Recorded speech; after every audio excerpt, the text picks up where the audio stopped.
Right, there is no need to skip ahead. You already know what's up. I'm making another Namor guide. Surprise, surprise. And I'm also trying to download Elder Scrolls Oblivion, and I want to play that when it's done. So I want to get through this video as fast as I can. And I don't want to waste your time. So with all that being said, let's get started. Let's head over straight into... not the practice range. This time we're going into a custom game. Just go ahead and pick Namor, and I'll be using this map as an example. Right, so for example, on this map, you might want to chill back down here. You might be on the floor. They might be coming with the car. How can you flank? A flank route that I would go for is going to be on this building and around this corner. And then once the car pushes up, right, I want their tanks to push up, because don't forget, their tanks are always going to be in the front line. So if the car is pushing up, the car's going to drag the tanks away naturally as they push up. Now, granted, this is very risky because you're practically leaving your team open to having a player down just for a few minutes, and they can easily just lose the fight. So God damn it. Yeah, there's some construction stuff going around. So I need to be quick with this as well. But yeah, so it is kind of risky. You do not want... Anyways, you do not want to show yourself. The moment you show yourself, you have failed your flank retreat, because people ping. Do not underestimate your enemies. That is the worst thing you can do. No one has ever failed from overestimating their enemies on this game. I promise you. Just pretend that they are smart. Pretend that they are the best player ever. And you have to outplay them and you have to outsmart them. Don't think, oh, he might not ping. It doesn't matter. Think that he did ping. Because if they do see you and they do ping you and you're off to the side and your healers are back down there and you're all the way down here doing your own thing, bro, you're gonna die. They're gonna shit on you. You're not gonna get any heals. Then you're gonna spam ping your healer for some reason. Because apparently that's what all DPS players do nowadays for whatever reason. Just blame the healers. So you don't want to look like an idiot. Do not show yourself and stay hidden. If the car is still back, wait for it to come out and keep yourself hidden. And then once it's pushed up a bit, I'd say like around here, because the tanks will be around there as well. The back line of their team should be like around here. Then what you can do, easy, nice and high up, combo, and you'll just completely take out the entire backline by yourself. So and again, like if the cart was here, I would go here hidden, right? If someone looks at me going here, I have failed. If someone sees me off to the side whilst I'm flanking, I have failed. Just don't put yourself in any danger of dying, because you would look like the biggest idiot and you will throw the game for your team. That is why these flanks and these flank attacks, I always tell you guys to not spam them, because the more you spam them, the more the enemy team's gonna expect it. It's not gonna work the more you do it. You need to catch them off guard. Now granted, you can also flank the same way just around this building. It doesn't have to be that building. I was just using that building as an example on how you need to think and how you need to flank. Another thing you need to consider as well when you are flanking is where you're going to place your turrets, because this is the only reason why flanking with Namor is successful, is because of these turrets right here. If you place it on the floor, it can be kind of bad. Now hear me out. I know some people online will tell you to place it on the floor, right? And when you place it on the floor, you can hide behind it, and then that way when the enemy tries to hit you, it will hit the turret instead. The thing you need to understand about these turrets is they don't have a lot of health, but they do a lot of damage. They aren't made to tank damage for you. They're made to do damage for you, right? So based on just that, I'm gonna use it like that. I have never ever used these turrets intentionally dodge someone's attacks. I may have if it was like the last contested point and it's a 1v1 and I really have to win the 1v1, and you know, that's the only battle that's gonna win us the game, then sure, I may have done it once. But you know, general rule of thumb, I don't do it. Okay, now let's go back to the topic of the turrets. You don't want to place it on the floor, because let's say you're flanking and a squirrel girl turns around, right? When she turns around to hit you, the explosion is also going to hit the turret. But let's take this a step further. It's just so much easier to hit the turrets when you turn around and you immediately see them. You know exactly where they are. Think about it yourself. Pretend you're a support player, you know, your team's flaming at you, spamming no heals, you're already frustrated. Every single diver in the game is already focusing you, right? Right? And now you got this piece of shit Namor who's doing a flank attack on you. So you just got hit by a squid, you turn around and you just see two turrets on your left and right. You're just oh, okay, cool. Right? It's so easy for them to just hit. Instead, if you confuse them a bit or like spread it out, right, and then they get hit and then, oh shit, wait, what's okay, oh cool, okay, like it takes a little bit more time for them to actually hit the turrets, you know. One other thing that you need to pay attention to, and one other thing you need to make sure you don't make the mistake of, is placing these turrets onto destructible locations. So for example, if I was to place a turret here but someone destroys it, right, the turret also gets destroyed. Now, why is this important? You're clearly not going to put your turret on a staircase. Why am I telling you this? Well, you see, on some maps there's pillars, and on some maps there's destroyable structures and stuff. You know, on some maps there's pillars, on some maps there's super easily destroyable places. Like, for example, that just took one hit. So if I was to put my turret here, or if you was to make a mistake of putting your turret here, oh shit, the game's done. Then that turret would have got destroyed immediately. And on some matches, some maps, there are like these pillars, and they are very easily destroyable too. And if you was to make a mistake of putting it there when you're flanking, if they are a smart player, like I said, you need to always assume that they are one of the smartest players you're up against, because in the highest of highest elos, they will be. You need to respect your opponent. Hey, if you're in low elo, you don't, but but it is what it is. But yeah, the rocket even a rocket could just outplay you and kill you. If he just shoots the destroyable structures, you have no turrets. Now you're a basically naked butt cheeks out in the Namor with barely any damage coming out. And let's be honest, you're probably going to be missing your hits too, because you suck. Because I suck too. We're Namor players. What do you expect? That's why we're playing Namor. We got turrets that aim for us. So oh man. Okay, while I'm talking shit, let's load another map. And then yeah, like the rocket could just shoot you, get up close to your face, and then kill you. It's possible, because don't forget, you're flanking. Maybe the rocket's gonna get heals and also have a teammate helping him and have a DPS. You're gonna be outnumbered, and the odds aren't gonna be in your favor. The only time the odds are in your favor is if you have two turrets up and you caught them by surprise and they don't know you're there. And at that point, it's just such easy kills. And that is why you need to get this flanking skill down, and especially have it in your arsenal. But the top tip I would give you about flanking is to not force it. I promise you, if you do nothing but force flanks, you are not gonna have a good time. Speaking of pillars, I can actually give you the example right now if I'm not wrong. Yeah, great. Okay, so we got a pillar here. Okay, so let's say you're in the defending team with Namor, or you know what, I should let the card move just so the game doesn't. Okay, cool. Just pretend, right? Okay, wherever, we're doing a flank, and then there's these two pillars where the flank is, right? If I was to place it here and someone was to destroy the god that, like this shit just, whenever you touch this, it just crumbles. I don't know who built this. I'm not even here at this point, but you get the point. There's some structures on this game that is so easily destroyable, and you always have to pay attention.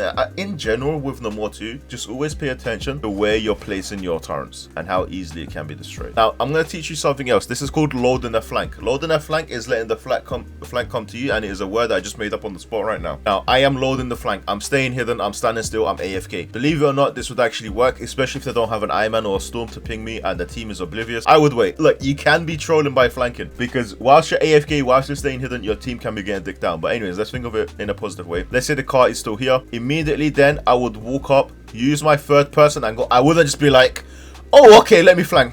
Let me see what's going on.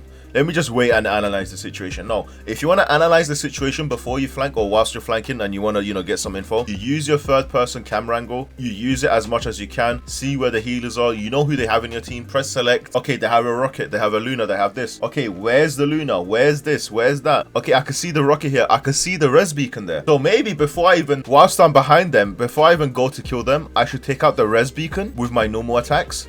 Not using any of my abilities, so I have everything ready, and then come back to the team and then kill them. Now, it is very important when you flank to land this attack here. If you miss this attack, you are going to be missing out on a bunch of damage. The spinning spear attack lets you deal a lot of damage, as you guys know. It empowers your attacks, it makes them a faster attack speed, and it just takes away a bunch of their health. And that is exactly what is going to allow you to have a 1v3 when you flank with Namor 2. If you miss that attack, you are not having a 1v3. You're probably going to kill one person, maybe two if you got good aim, and then you need to retreat or you're going to die. So yeah, but ideally, when a flank goes bad, you should always have an option to bubble back to your team, or try to get as much height as possible so then your healers can see you and then send out heals your way too. Do not be afraid to retreat.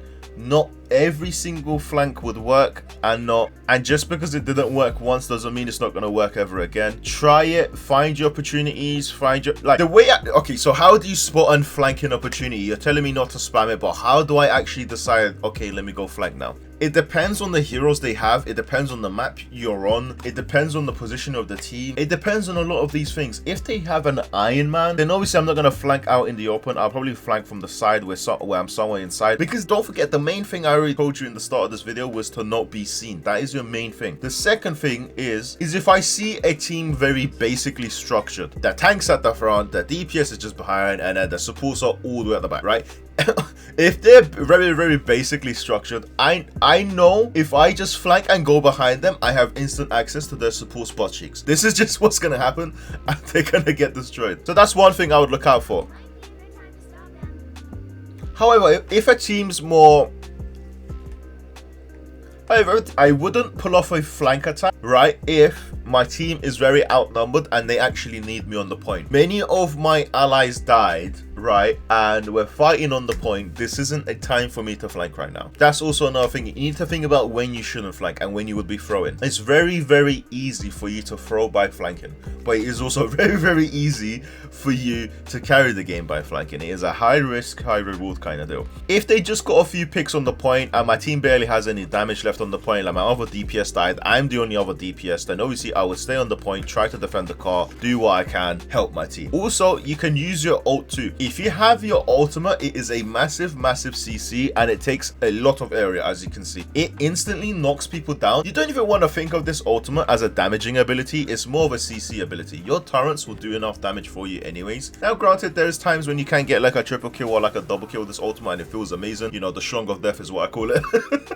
But ideally, you know, that's just a very powerful ability that you can use to pull off a flank attack. However, mainly with me, when I have my ultimate, I just be very aggressive. I just go straight through the tanks. I literally walk through the tanks like a bronze player, and I just aim at the back line. They don't really expect that. And I also got my bubble, so once I knock down the back line, I shit out 2 turrets, then I empower them with the spinning spear attack, and then yeah, my team follows up as well. So yeah, it's an instant kill if I can get a good roll off like that. I think I've covered everything about flanking. If I have missed out on a topic, or if you have any questions about flanking, or if you are struggling with something, please do let me know. What is my Oblivion download at? It is on 9%. Yeah, I'm not gonna play this anytime soon.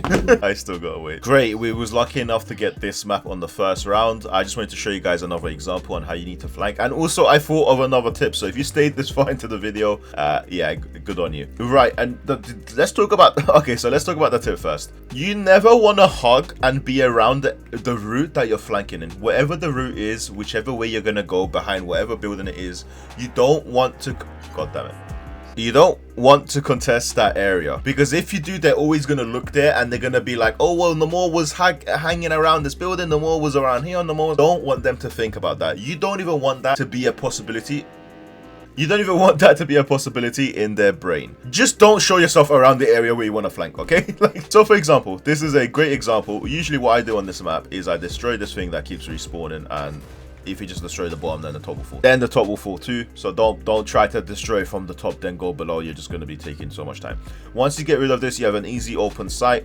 I keep my distance. I got these 2 walls here. This is very good and very perfect for me. I love this spot here. This is where I hang around. This is how I play my games right here, right? If I get dived, I got a health pack. If I get dived again, I got a jump pad. I could just keep, like, you know, tricking them, getting their aim off, go back onto the jump pad. Notice I'm not touching this platform. I will not touch that platform at all. If I'm getting dived again, I also got a health pack right behind me. I got 2 health packs relatively close and the jump pad. I barely die on this map, like especially on this one. It is crazy. Let's get back to the flanking. Now let's say, yeah, okay, cool, we're playing the game. Yep, okay, cool, everything's going well, but I haven't done a single flank attack in this game, and now it's overtime. My team's fighting too. What I would then do is contest up high.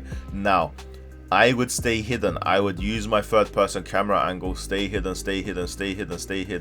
and then drop down, kill the healers first. Your main priority would always be to kill the healers first. If the team has no heals, the team will crumble. The healers are basically like the foundations, the pillars of a bridge. Once you knock down the pillars, the bridge will drop or collapse. I don't think drop's the right word, but you get the idea. I don't know. I really don't think there's any more tips I can give you. I seriously do feel like I've given everything as much as I can to the insights of what I think about when I flank and how I flank successfully and what I learned not to do. But yeah, if there's anything else that you can think of, or if there's a topic that I haven't touched upon that you did want to see in this video, please by all means do let me know and I will get back to you. But with all that being said, I believe I have rambled on long enough, way past 8 minutes, and I don't want to use up any more of your time because I don't think I have anything more useful to say. So yeah, but if you have any other questions, if you have any other video requests for Namor, I got a Namor how to position with him. I got other Namor guides on the channel. And so yeah, if you haven't seen them already,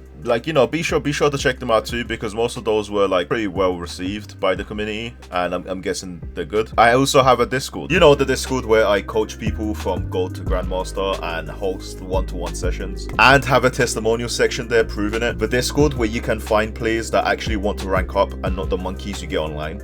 Yeah, that Discord. The link will be in the description. And as always, thank you guys for the continued love and support. For those of you that are still sticking around to the channel and are still showing love and support, I really do appreciate it. And yeah, it means a lot to me. So thanks again. Take care.